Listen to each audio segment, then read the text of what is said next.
It's Thursday, February 27th, and we're having a blizzard warning.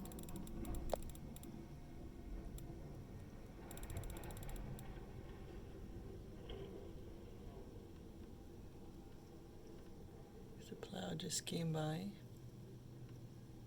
It's still blowing sideways. I don't know if you can actually see it blowing sideways or not, but it's...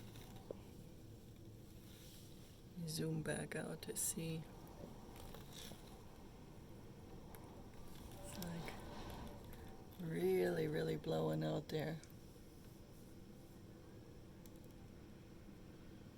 Definitely a good day to stay inside. You can really hear the wind blowing, even through my window.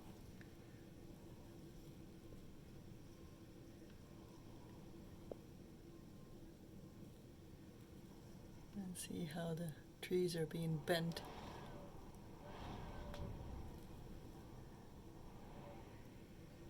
It's blowing, blowing, blowing.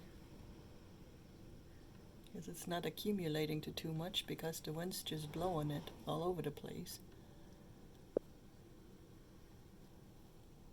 We'll see what comes out of it later when it actually stops snowing, but I guess it's supposed to be snowing all day, so we'll see what happens.